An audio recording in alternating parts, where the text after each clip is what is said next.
आज हम सरगुजा में यहाँ पर अपने कार्यकर्ता सम्मेलन के लिए यहाँ पर आए हैं दिल्ली से।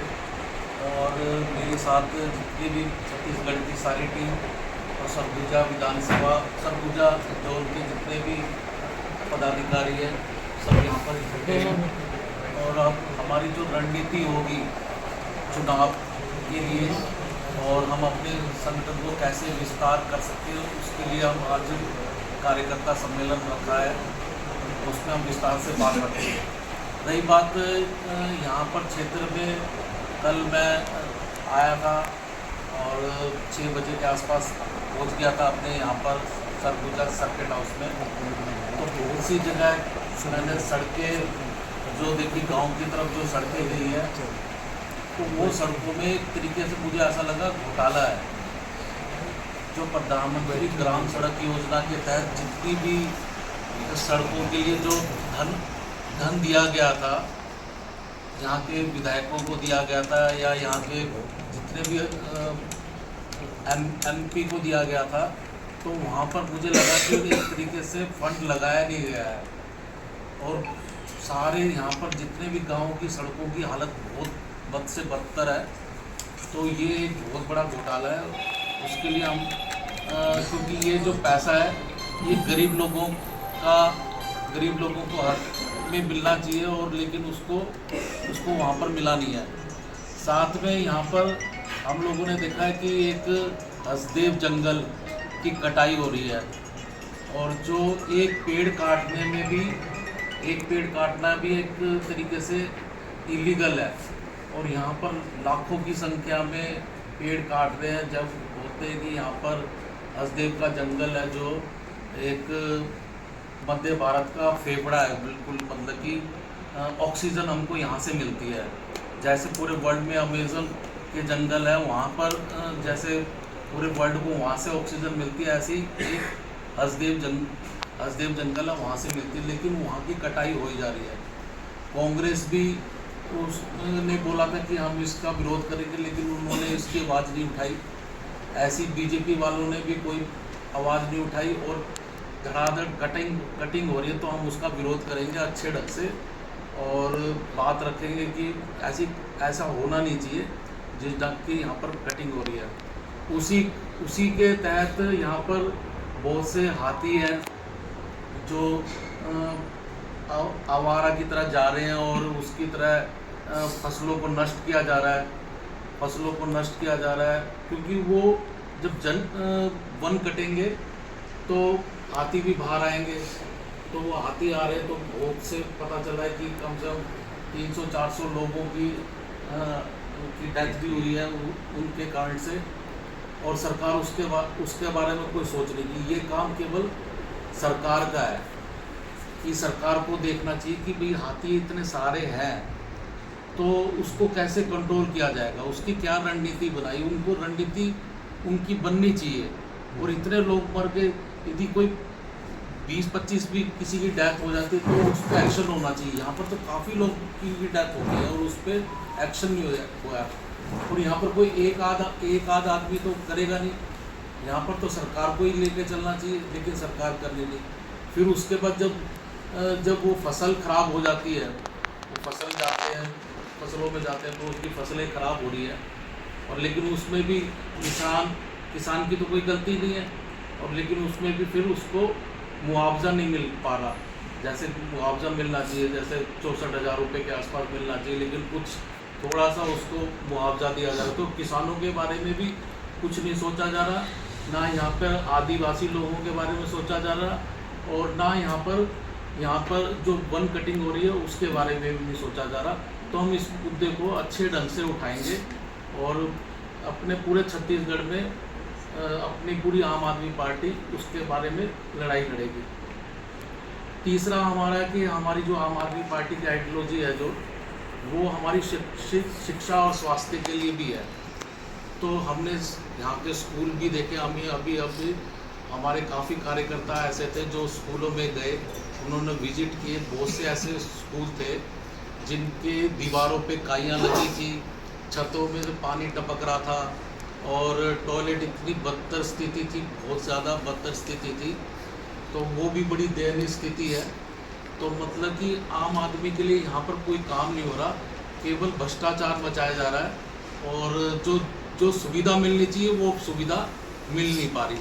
तो हम कुछ मुद्दे हैं उसकी आवाज़ उठाएंगे अपने छत्तीसगढ़ में, और साथ में अपने कार्यकर्ताओं को भी हम मोटिवेट करेंगे कि कैसे अपने संगठन को कैसे हम मजबूत करेंगे। धन्यवाद। थोड़ा सा बात हमारे सोशल मीडिया इंचार्ज हमारे सुनील उपाध्याय जी कुछ अपनी बात को रखेंगे, जो यहाँ के मसले हैं, जो छत्तीसगढ़ के मुख्य मसले हैं, उस पर अपनी बात करें। जी सभी साथियों को सादर नमस्कार, प्रणाम। छत्तीसगढ़ में पिछले 25 साल हो गए छत्तीसगढ़ राज्य में, लेकिन दोनों ही पार्टियों ने यहाँ की मूलभूत सुविधाओं की तरफ कभी देखना ही नहीं चाहा।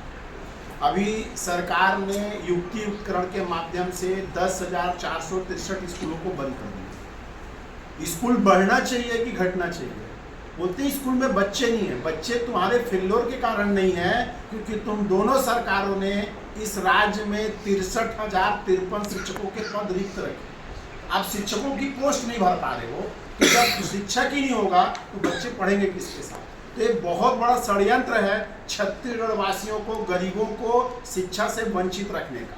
10,463 स्कूल तो बंद कर दिए। 15 जून 2025 की लोक शिक्षण संचालनालय की रिपोर्ट है, जिसमें वो ये बता रहे हैं कि छत्तीसगढ़ के अंदर 30,561 पद रिक्त हैं। मतलब आपने स्कूल बंद करने के पहले 63,053 शिक्षक के पद रिक्त हैं, और 15 जून 2025 की स्थिति में, मेरे पास कॉपी किसी को चाहिए होगा तो मैं दे दूंगा, उस स्थिति में 30,561 पद, और भर्ती कितने की निकाल रहे हैं? 5,000 की। और अपनी पीठ थपथपा रहा है विष्णुदेव सरकार कि हमने 5,000 शिक्षकों के पद निकाल दिए। शर्म आनी चाहिए कि आप शिक्षकों के पद नहीं भर पा रहे हो। एक तरफ आपने छत्तीसगढ़ के नौजवानों के साथ छल किया। अगर वो 63,053 पद निकालते तो न जाने कितने नौजवानों को, न जाने कितने गरीब परिवार के बच्चे को, बेटे को, बेटियों को नौकरी मिलती और वो भी अपना जीवन यापन सही तरीके से कर पाते। छत्तीसगढ़ में टोटल 10 मेडिकल कॉलेज हैं। उन 10 मेडिकल कॉलेज में 642 पोस्ट वैकेंट है, प्रोफेसर, असिस्टेंट प्रोफेसर और एसोसिएट प्रोफेसर की। जब मेडिकल कॉलेज में कोई डॉक्टर पढ़ाने वाला नहीं होगा तो डॉक्टर कहां से तैयार करोगे? तो ये सरकार जो है, चाहे वो भाजपा हो चाहे वो कांग्रेस हो, दोनों ही सरकारों ने मिलकर छत्तीसगढ़ की जनता को सिर्फ ठगने का काम किया है। 25 साल पहले जिन सपनों को लेकर छत्तीसगढ़ राज्य बना कि अब छत्तीसगढ़ वासियों को उनका वास्तविक हक मिलेगा, शिक्षा मिलेगी, स्वास्थ्य मिलेगा, रोजगार मिलेगा, सड़क मिलेगी।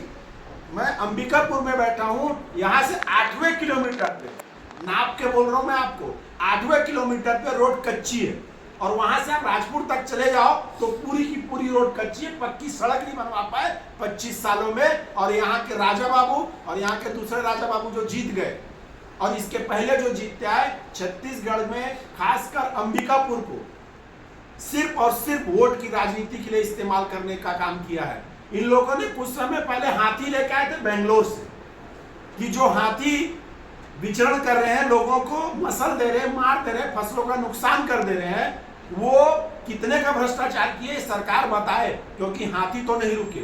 आप हाथियों के घर को उजाड़ रहे हो, उनके जंगल को उजाड़ रहे हो, और जब उनके जंगल को उजाड़ोगे तो कहीं ना कहीं वो विचरण करेंगे। सरगुजा का हाथी तुमगांव तक पहुंच गया, वहां पे फसलों का नुकसान कर रहा है, पूरी चेन बन गई। आम आदमी पार्टी सरकार से डिमांड करती है कि जिस भी किसान की खेती 1 एकड़ में सरकार 21 क्विंटल धान खरीदती है, मतलब वो 64,100 रुपए का धान बेचता है। लेकिन अगर हाथी के कारण उसकी फसल नुकसान होती है तो जो 5-10 हजार रुपए का मुआवजा देते हो, उससे उसका परिवार नहीं चलेगा। आम आदमी पार्टी सरकार से डिमांड करती कि अगर उसका धान होता तो 64,100 का तो बिकता, तो वो मुआवजा 64,100 रुपया होना चाहिए। आप कल्पना करिए कि कोई किसान, कोई गरीब आदमी, कोई आदिवासी आदमी अगर 2 एकड़ 5 एकड़ का ही मालिक है और उसकी 2 एकड़ जमीन फसल रौंद दिए और आप उसको आखिरी में 10,000 रुपए दोगे तो अपने जीवन यापन कैसे करेगा? ये सरकार जो है सिर्फ धर्म से धर्म को लड़ाने का काम, समाज से समाज को लड़ाने का काम करती है। अभी आप देखोगे तो लगातार वो धर्मांतरण की मुद्दे की बात करते हैं, लेकिन क्या कोई भाजपाई, क्या कोई कांग्रेसी, कोई मुख्यमंत्री, कोई नेता इस पे बात करता है क्या कि छत्तीसगढ़ के अंदर धर्मांतरण होता क्यों है? आप अगर कोई अपराध होता है तो हम अपराध की रोकथाम की वजह ढूंढते हैं कि हम ऐसा क्या करें कि अपराध रुक जाए, लेकिन ये समाज से समाज को लड़ाने का काम करेंगे। अभी ये स्थिति हो गई छत्तीसगढ़ के अंदर कि कोई आदमी अगर अपनी मूलभूत सुविधाओं जो हमको मिलनी चाहिए थी नहीं मिल पाई, और अगर वो क्रिश्चियनिटी धर्म को अपनाता है तो वो गांव के अंदर जो मुक्ति धाम है उसको यूज नहीं कर सकता। अब जो कल तक मेरा सगा भाई था, मेरा गोतिया था, मेरा सगा था, उससे मेरा द्वंद्व चालू करा दिए कि अब आप ये भी नहीं कर सकते हो। लेकिन सरकार को ये देखना पड़ेगा कि आपने स्कूल नहीं बना पाए, आपने अस्पताल नहीं बना पाए, आप रायगढ़ से अंबिकापुर चले, अंबिकापुर से रायगढ़ या रायगढ़ से अंबिकापुर जाइए और छोटी मोटी कार है तो रास्ते में डूब जाएगी, इतने बड़े बड़े गड्ढे हैं। सिर्फ पूंजीपतियों की सरकार है। हसदेव का जंगल काटने का लगातार विरोध किए, लेकिन दोनों ही सरकारों ने ही सुना। जब हसदेव का जंगल कटने की बारी आई, इसी हसदेव के जंगल में राहुल गांधी जी आए थे और बोले थे हसदेव का जंगल नहीं कटेगा, लेकिन कांग्रेस के सरकार में हसदेव का जंगल लगातार कटता रहा। और जो परसा कहते कोलबा फर्स्ट वाला है, 22 साल की लीज में दिया गया था, अदानी उसको 8 साल में खा गया और उसको दूसरे पेज की जरूरत पड़ी। और यहाँ के महाराज साहब बोलते हैं पहली गोली चलेगी तो मेरे सीने पे चलेगी। लोग उनका सीना ढूंढ रहे, उनको भी ढूंढ रहे, गोली तो छोड़ो, सीना तो छोड़ो, नजर नहीं आए जब हसदेव का जंगल कट रहा था। उसी हसदेव के जंगल में मैंने 3 रात गुजारा था, और वहां पे आज के वर्तमान वन मंत्री केदार कश्यप, ब्रिजमोहन अग्रवाल, रामजी चार नेता आए सुबह सुबह। मैंने ग्रामीणों से इतना बोलना, ये पूछना कि हसदेव का जंगल कटना चाहिए कि नहीं कटना चाहिए। बोले जंगल नहीं कटना चाहिए। तो साहब आप लोग हमारे साथ हो? हाँ है। आज वो सरकार में है और हसदेव का जंगल फिर से कट रहा है। तो छत्तीसगढ़ की जनता को, सरगुजा के जनता को समझना पड़ेगा कि ये बहरूपियों की सरकार और बहरूपियों की पार्टी है। ये सामने कुछ बोलते हैं, पीठ पीछे जाके दोनों अदानी के गोद में बैठे हुए हैं, और इनके आदिवासियों के जल जंगल जमीन से इनका कोई लेना देना नहीं है। ये सिर्फ पूंजीपतियों से पैसा उगाही का काम करते हैं और छत्तीसगढ़ की जनता के हित से इनका कोई लेना देना नहीं है। आप लोगों को कोई सवाल है तो कुछ सवाल हो तो जी। छत्तीसगढ़ में कितना मजबूत है आप पार्टी? नमस्कार। इस माँ महामाया की पावन नगरी में मैं प्रकाश गुप्ता, छत्तीसगढ़ न्यूज इरादा सच से आगे और मेरे यूट्यूब चैनल छत्तीसगढ़ न्यूज इरादा सच से आगे में मेरे दर्शकों का हार्दिक अभिनंदन स्वागत करता हूँ। मैं आपको बता दूं कि मैं भी छत्तीसगढ़ के सरगुजा जिले के अंबिकापुर शहर के सर्किट हाउस में मौजूद हूँ, जहाँ पे आप देख पा रहे होंगे कि हमारे बगल में आम आदमी पार्टी के प्रदेश सह प्रभारी श्री मुकेश कुमार अहलवाल जी बैठे हुए हैं। पहले तो इनसे रूबरू होते हैं, इनको चैनल से जोड़ते हैं। जी आपका पहले हमारे छत्तीसगढ़ न्यूज इरादा सच से आगे मेरे यूट्यूब चैनल में आपका स्वागत। धन्यवाद। तो जैसा कि आज आप लोगों ने आम आदमी पार्टी का विस्तार के लिए मतलब बैठक की है, क्या कहेंगे उस पर? ऐसा अभी हम कुछ पिछली बार हम चुनाव लड़े नहीं थे जी, तो कार्यकर्ता कुछ मायूस हो गए थे जी। तो अब केजरीवाल जी ने मुझे भेजा है यहाँ पर कि कार्यकर्ताओं से मिलो और उनको अपनी बात रखनी है। हमें अभी ये बात रखनी है कि हम सारे चुनाव लड़ेंगे, चाहे नगर निगम का चुनाव हो, चाहे लोकसभा का चुनाव हो, चाहे विधानसभा का चुनाव हो। तो उसके लिए हम लोग तैयार हैं और अब हम संगठन विस्तार के लिए यहाँ पर आए हैं। बहुत से कार्यकर्ताओं ने संगठन काफ़ी हद तक बनाया हुआ है और जो कमियाँ आएगी तो उसको पूरी करेंगे, और कुछ यहाँ के मुद्दे हैं, उस मुद्दे की भी जानकारी लेंगे और उसको कैसे उठाना है उसके बारे में चर्चा करेंगे। एक सवाल मैं आपसे पहला ये पूछूंगा कि जैसे अभी जो हसदेव में 6 लाख पेड़ कटने वाले हैं, उसको बचाने के लिए आप लोग क्या करेंगे? हम उसके लिए धरना प्रदर्शन करेंगे पूरे छत्तीसगढ़ में जी। और ये बहुत बड़ा इशू है और इसके बारे में ना कांग्रेस सोच रही ना बीजेपी सोच रही, केवल दिखावा कर रहे हैं। और ये समझो मध्य भारत का एक फेफड़ा समझो, और इससे यहाँ सबसे ज़्यादा ऑक्सीजन मिलती है। जैसे अमेजन का जंगल है वो पूरे पृथ्वी में सबसे ज़्यादा ऑक्सीजन वो प्रोड्यूस कर रहे हैं, वैसे ही ये भी करते हैं। और तो हम लोग इसको कटने नहीं देंगे, हम लोग उसके लिए विरोध करेंगे। और ये पेड़ों की कटाई से जो वन प्राणियों को नुकसान हो रहा है, आप देखे होंगे कितने जो है पेड़ कटाई में मंकी भी, जो बंदर बोलते हैं, उनकी भी पेड़ों की कई सोशल मीडिया में भी आया कि कई पेड़ गिरा तो मर गए, मृत्यु हो गई उनकी। और हाथी भी जो है रोड पे आ जा रहे हैं, सड़क पे आ जा रहे हैं। तो इस पे क्या करेगी हमारी पार्टी? जैसे वन कटते जाएंगे तो जो वहाँ के जानवर होंगे जो वहाँ पर रहते हैं, जिनका घर उजड़ जाएगा जी, वो कहाँ जाएगा? फिर वो सड़कों में जाएगा। सड़कों में जाएगा या आसपास के खेतों में जाएगा, और उन्हीं के कारण से नुकसान हो रहा है। जो हाथी है वो सड़क पे आ जाते हैं, गाड़ियों को नुकसान पहुंचाते हैं, या वहाँ आसपास के जो घर है उनको नुकसान पहुंचाते हैं, क्यों वो गुस्सा आ जाता है उन्हें, वो वहाँ पर वो कर रहे हैं, फसलों को नुकसान पहुंचा रहे हैं।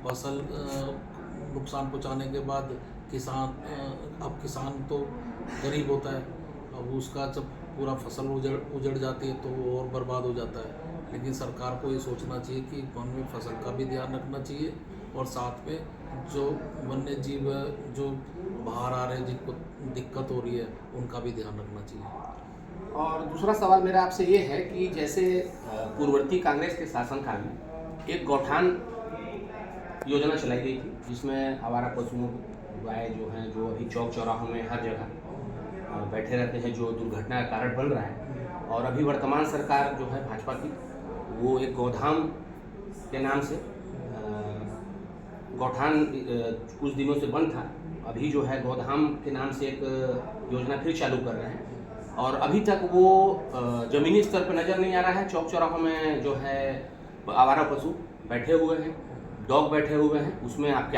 लोग क्या करेंगे इसको रोकथाम के लिए? देखो, ये तो ये कभी स्टार्ट हुई नहीं है जी, और स्टार्ट हुई नहीं है, बात रखी गई है जी। और यदि ये हो जाती है, सही है, तो पूरा सही ढंग से बन जाए तो अच्छी बात है।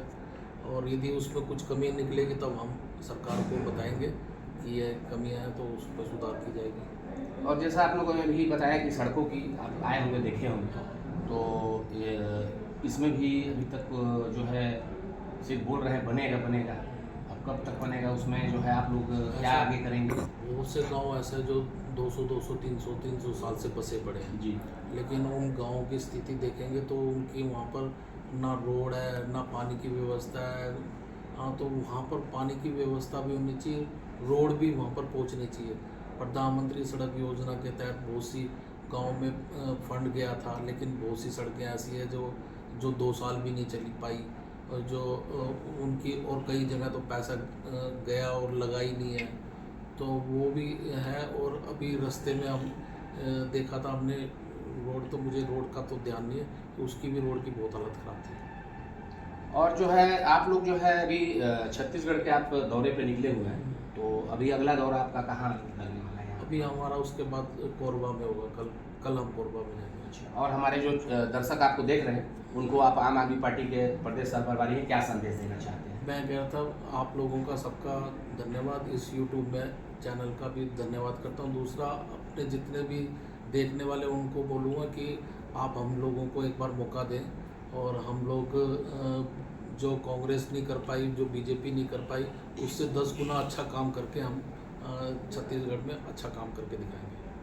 तो आप देखिए कि मेरे साथ जो है आम आदमी पार्टी के छत्तीसगढ़ के प्रदेश सह प्रभारी, जिन्होंने हमारे सवाल का बेबाकी से जवाब दिया, और मैं जो इनका ज़्यादा समय ना लेते हुए अपनी वाणी को विराम करता हूँ।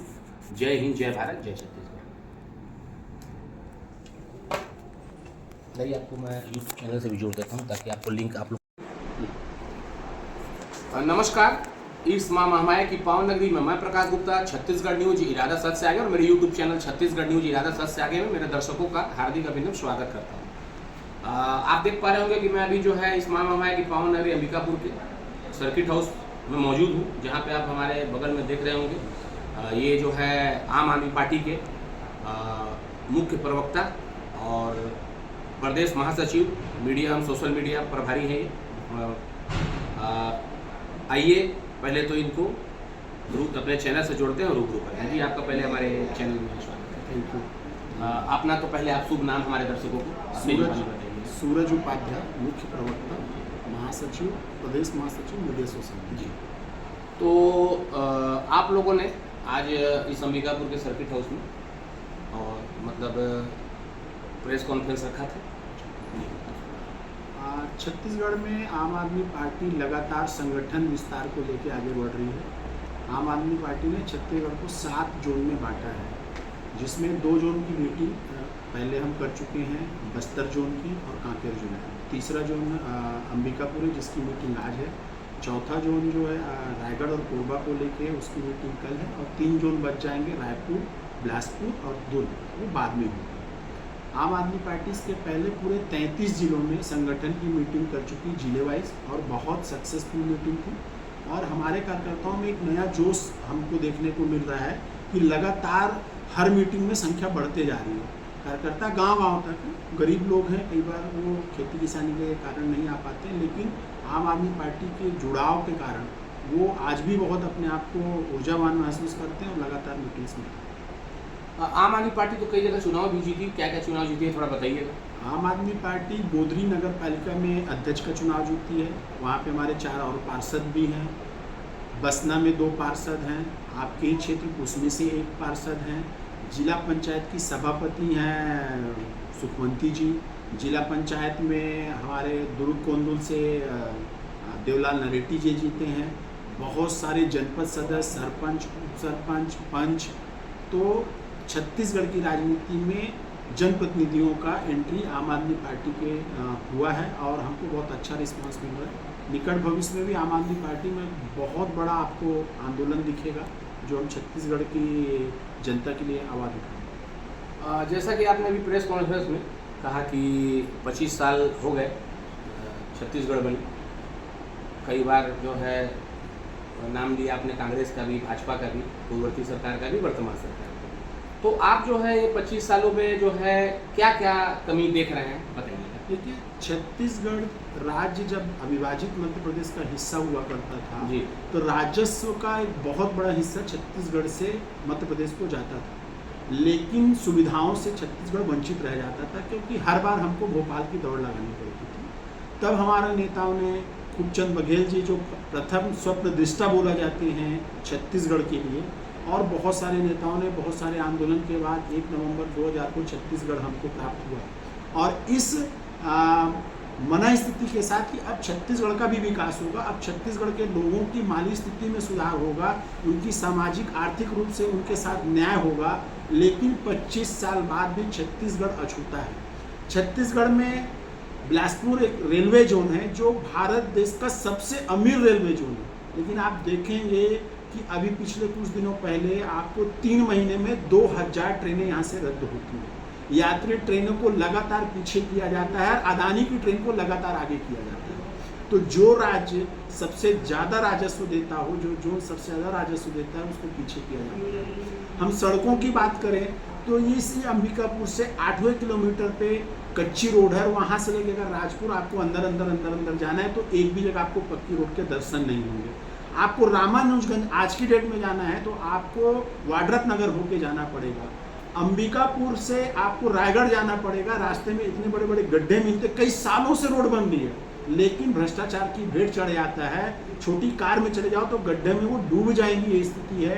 ट्रकें फंस जाती हैं, घंटों जाम लगा करता था पहले, अब भी ऐसी स्थिति बनती है। स्कूलों की स्थिति बद से बदतर है, अस्पतालों की स्थिति बद से बदतर है। आप छत्तीसगढ़ राज्य में 10,463 स्कूलों को बंद करने का काम इस भाजपा सरकार ने किया। उसके पहले 63,053 शिक्षकों के पद रिक्त थे, लेकिन सरकार ने 10,463 स्कूल बंद किया और 15 जून 2025 की स्थिति में लोक शिक्षण संचालनालय ने एक रिपोर्ट प्रस्तुत किया कि हमारे यहाँ 30,561 पद अभी भी रिक्त हैं। उसके बावजूद भी ये निकम्मी सरकार, निकम्मी मुझे इसलिए बोलना पड़ रहा है कि छत्तीसगढ़ के नौनिहालों के भविष्य को अंधकार में धकेलने का काम ये सरकार कर रही है। इनको शिक्षा से कोई लेना देना नहीं है और किसी समाज को, किसी प्रदेश को, किसी देश को अगर आपको मेन स्ट्रीम से बाहर रखना है तो उनको अशिक्षित रखो, और यही षड्यंत्र भाजपा कांग्रेस लगातार कर रहे हैं। तो मैं ये बताना चाह रहा हूँ कि 30,561 पद रिक्त के बाद ये 5,000 शिक्षकों का पद निकालते हैं। उनको शर्म आनी चाहिए कि जब शिक्षक ही नहीं होंगे तो आप शिक्षा कैसे दोगे। फिर ये 2 साल में एकीकृतकरण लाएंगे और धीरे धीरे सरकारी स्कूलों को बंद कर देंगे ताकि ये शिक्षा माफिया के हाथों शिक्षा का व्यवसायीकरण कर सके और इनकी भी जो इनके मित्र हैं, जो इनके यार दोस्त हैं, उसका फायदा उठा सके। जबकि गरीब आदमी का जो बच्चा है वो सरकारी स्कूलों में पढ़ता है, लेकिन सुविधा के नाम पे कुछ भी नहीं है। आम आदमी पार्टी ने अभी 33 जिलों का, हर जिलों के स्कूलों का वीडियो बनवाया है और स्कूलों की स्थिति बद से बदतर है। छत टपक रही है, वॉशरूम की स्थिति खराब है। जो स्कूल बाहर से अच्छे दिख रहे हैं, थोड़ी स्थिति ठीक है, वहाँ पे लैब नहीं है, लैब है तो टीचर नहीं है, दोनों है, लैब अटेंडेंट है तो अप्रेंटिस नहीं है। मतलब जो बच्चा जब वो लैब में प्रैक्टिकली नहीं कर पाएगा तो वो सीखेगा कैसे? तो उसके पीछे इनकी रणनीति ये है कि सरकारी स्कूल से बच्चों को फेल किया जाए, बच्चे पढ़ ना पाएँ, जब वो पढ़ नहीं पाएंगे तो नौकरी नहीं मांगेंगे, नौकरी नहीं कर पाएंगे तो ये गुलाम बनाने का काम करेंगे, धर्म की राजनीति में धकेलने का काम करेंगे और छत्तीसगढ़ की युवाओं को सिर्फ वोट बैंक के रूप में यूज करके, धर्म के नाम पे लड़ा के, जाति के नाम पे लड़ा के वर्ग संघर्ष कराने का काम भाजपा करती है और करते आएगी। यही हाल कांग्रेस का भी है। कांग्रेस ने जरूर कुछ प्रयास किया था, कुछ स्कूलों को खोला, लेकिन टीचरों की भर्ती वो भी नहीं कर पाए। अस्पताल में चले जाओ, टीचर नहीं है। 10 मेडिकल कॉलेज है छत्तीसगढ़ में, 642 पोस्ट वैकेंट है, प्रोफेसर, असिस्टेंट प्रोफेसर और एसोसिएट प्रोफेसर। एक इनका सुपर स्पेशलिस्ट हॉस्पिटल रायपुर में रन करता है जिसका नाम DKS है। मैं आपको बताना चाहूँगा, आपके चैनल के माध्यम से बताना चाहूँगा छत्तीसगढ़ की जनता को, एक भी डॉक्टर उस अस्पताल में ऑनरोल नहीं है, मतलब पक्का डॉक्टर नहीं है। उस सब के सब सिर्फ संविदा के आधार पर नौकरी कर रहे हैं। जब डॉक्टर को अपनी नौकरी फिक्स नहीं होगी वो इलाज कैसे करेगा? एक भी जांच वहाँ फ्री नहीं है। सारी जांच जो आउटसोर्सिंग के माध्यम से होती है। आप अंबिकापुर के अस्पताल में चले जाओ, मशीनें बंद पड़ी हुई हैं। आपके क्षेत्र से ही श्याम बिहारी जायसवाल जी आते हैं, वो शिक्षा पे बात, स्वास्थ्य पे बात नहीं करते, शराब दुकान खोलने की वकालत कर रहे थे। तो छत्तीसगढ़ के अंदर छत्तीसगढ़ियों का सबसे ज़्यादा शोषण भाजपा और कांग्रेस ने किया है और इस बात को हम छत्तीसगढ़ के एक एक जनता तक, गांव-गांव तक जाएंगे और बताएंगे कि आपके साथ दोनों ही सरकारों ने छल किया है। आम आदमी पार्टी शिक्षा स्वास्थ्य पे बात करती है और करके दिखाए हैं और छत्तीसगढ़ में भी बदलाव लाएंगे। और ये जो हसदेव का जो मामला चल रहा है, लगातार वृक्षों की कटाई हो रही है, पेड़ों की कटाई हो रही है, उससे जो है वन प्राणियों को भी नुकसान हो रहा है, रोड पे आ जा रहे हैं, कई घरों को कई क्षेत्रों में तहस नहस कर दिया गया। तो उसको आप किस तरह से? देखिए 2014 में हसदेव में राहुल गांधी जी आए थे जी, उन्होंने बोला था जंगल नहीं कटना चाहिए, ताकि वो विरोध में थे जी, क्योंकि वो विपक्ष में। 2018 में कांग्रेस की सरकार आई और कांग्रेस की सरकार के समय फिर से जंगल कटाई का रास्ता प्रशस्त हुआ। 2019 में मैं ऑन रिकॉर्ड बोल रहा हूँ, चीफ सेक्रेटरी एक लेटर लिखते हैं कैबिनेट को कि हसदेव का जंगल नहीं कटना चाहिए, इससे जो है बैलेंस बिगड़ेगा, मानव हाथी का द्वंद्व होगा। हसदेव ऊपर की ओर है और बांगो नीचे की ओर है। कटाई से क्या होगा कि जो मिट्टी कटाव होगा बरसात के दिनों में, उसका जो मिट्टी लाद के रूप में वो धीरे धीरे धुल के कहाँ जाएगी? बांगो में। बांगो का कैचमेंट एरिया कम होगा। बांगो का कैचमेंट एरिया जब कम होगा तो छत्तीसगढ़ का सबसे ज़्यादा सिंचित रकबा जांजगीर में पाया जाता है, कोरबा में पाया जाता है, बिलासपुर में पाया जाता है। वहाँ सूखे की स्थिति निर्मित होगी। जब सूखे की स्थिति निर्मित होगी तो लोग ज़मीनें बेचेंगे और ज़मीनें नेताओं को बेचेंगे, इनके उद्योगपतियों को बेचेंगे। तो हसदेव का जंगल 2019 में चीफ सेक्रेटरी लिखते हैं कि नहीं कटना चाहिए। 2020 में कैबिनेट केंद्र शासन को लिखता है उसी लेटर के माध्यम से हसदेव का जंगल नहीं कटना चाहिए, पर पता नहीं क्या मजबूरी थी या क्या सेटिंग हो गई, 2022 में जंगल पूरा कटना चालू हुआ उसी कांग्रेस की सरकार में। और 2022 में ही केदार कश्यप, रामविचार नेताम, ब्रिजमोहन अग्रवाल उस हसदेव के जंगल में आते और बोलते जंगल नहीं कटना चाहिए, क्योंकि अब तब वो विपक्ष में थे और वो दिखावा कर रहे थे। आज वन मंत्री स्वयं जो उस टाइम अपना वादा करके गए थे जंगल नहीं कटना चाहिए, उस जंगल को कटाने के लिए अपनी पुलिस भेज के और वहाँ के आदिवासियों को गिरफ्तार करके जंगल कटवा रहे हैं। और यहाँ का हाथी अब तुंगा और महासमुंद तक पहुँच गया है। उसके कारण जो 1 एकड़ 2 एकड़ के हमारे गरीब काश्तकार हैं, जो किसान हैं, जो हाथियों की फसल को खा जाते हैं या खराब कर दे जाते हैं, उनका मुआवजा बहुत कम है। आम आदमी पार्टी बोलती है कि अगर एक किसान 1 एकड़ में 21 कुंटल धान सरकार को बेचता है, मतलब उसको 64,100 रुपये मिलता है, वो मुआवजा सरकार को देना चाहिए। कहाँ गया आपका प्रोजेक्ट जो आप बेंगलोर से हाथी लाए थे कि हम हाथियों को प्रशिक्षित करेंगे ताकि मानव दंड ना हो? सिर्फ और सिर्फ भ्रष्टाचार की भेंट चढ़ते हैं। और जंगल कटाई जो है वो हसदेव का नहीं होना चाहिए, इसलिए भी नहीं होना चाहिए कि छत्तीसगढ़ के अंदर मैं आपके दर्शकों को बताना चाहूँगा कि 100 साल का कोयला छत्तीसगढ़ माता के गर्भ में है। और ऐसे बहुत सारे एरिया जो प्लेन एरिया जहाँ जंगल कम है, पेड़ कम है, आप वहाँ का जंगल क्यों नहीं काट, वहाँ का आप खुदाई क्यों नहीं करते? हम विकास के विरोधी नहीं हैं, लेकिन आपके तरीके के विरोधी हैं। आप जंगल काट रहे हो, आप कल बांगों का कैचमेंट एरिया कम करोगे, बाद में उनकी ज़मीनें खरीदोगे। आप लेमरू प्रोजेक्ट को आपने फेल कर दिया। हाथी अब मैदानी इलाकों में आए, लोग जंगल के लोग निकल बाहर शहर की तरफ आएंगे, आप जंगल खाली कराने के लिए आमदा हो। तो छत्तीसगढ़ के जो सबसे प्रथम नागरिक हैं आदिवासी, उनके जल जंगल जमीन को छीनने का काम भाजपा और कांग्रेस मिल के कर रही है। इनके इस षड्यंत्र का पर्दाफाश आम आदमी पार्टी करेगी और आदिवासियों के हित की रक्षा करने में सबसे आगे खड़ी हुई है। तो जैसा कि आपने कहा हसदेव के मामले को लेकर, शिक्षा को लेकर सरकार के द्वारा जो है, वर्तमान सरकार के द्वारा अभी जो है प्रीमियम 67 शराब दुकानें खोली गई, जो कई जगह में चौक चौराहों में खोले जा रही है। उसका कई लोग भाई विरोध भी किए, तो उसमें आप किस रूप से उसको देखते हैं? देखिए, शराबबंदी की बात रमन सिंह जी भी ने किया था, कांग्रेस सरकार ने तो अपने घोषणा पत्र में लाया था। आप समझिए, जिस प्रदेश में 10% शराब दुकानों को बढ़ाया गया, 67 दुकानें खोली गई, प्रीमियम दुकानें खुल रही हैं। आप मज़ेदार बात देखिए कि उसी प्रदेश में 10,463 स्कूलों को बंद कर दिया गया। तो यहाँ के युवाओं को शराब पिला के, सूखा नशा करा के, शिक्षा से वंचित करके वोट बैंक में यूज करने का, क्योंकि आदमी पढ़ लिख लेता है ना, तो वो सवाल करता है, वो सोचने समझने की शक्ति उत्पन्न होती है, फिर नेताओं के झांसे में नहीं आता वो। तो ये सिर्फ और सिर्फ यहाँ के आदिवासियों को, यहाँ के गरीबों को, यहाँ के दलितों को, यहाँ के पिछड़े वर्ग को शोषण करके वोट बैंक के रूप में यूज करना चाहते हैं। शराब बंद होनी चाहिए, लेकिन सरकार राजस्व का मामला बताती, जबकि मैं आपको बताना चाहूँगा कि छत्तीसगढ़ के अंदर सरकार का 1.25 लाख करोड़ का बजट है, 1,25,000 करोड़ का, और इससे शराब से जो इनका राजस्व है वो 6 से 8 हज़ार करोड़ का है। आप उसको ऐसे समझिए कि किसी व्यक्ति की तनख्वाह 1.25 लाख रुपए महीने है, अब उसमें से उसका 6 या 8 हज़ार रुपये कम आ रहा है, तो क्या उसका घर नहीं चलेगा? तो छत्तीसगढ़ भी जो 1.25 लाख करोड़ का हमारा बजट है, अगर वो 1,19,000 करोड़ का हो जाएगा तो भी छत्तीसगढ़ बहुत अच्छे से चलेगा। उसका दूसरा तरीका मैं बताता हूँ कि शराब के पीने से जो एक्सीडेंट होते हैं, शराब के पीने से जो अपराध होता है, शराब पी के जो आदमी मर जाता है, शराब पी के जो एक्सीडेंट से चले जाता है, शराब पी के जो अपराध होते हैं, उसमें न्यायालय इन्वॉल्व होता है, उसमें डॉक्टर इन्वॉल्व होते हैं, उसमें पुलिस थाना इन्वॉल्व होता है, उसमें 108 इन्वॉल्व होता है, उसमें 112 इन्वॉल्व होता है। उसके एवज में न जाने कितने हजार करोड़ का नुकसान छत्तीसगढ़ सरकार कर रही है।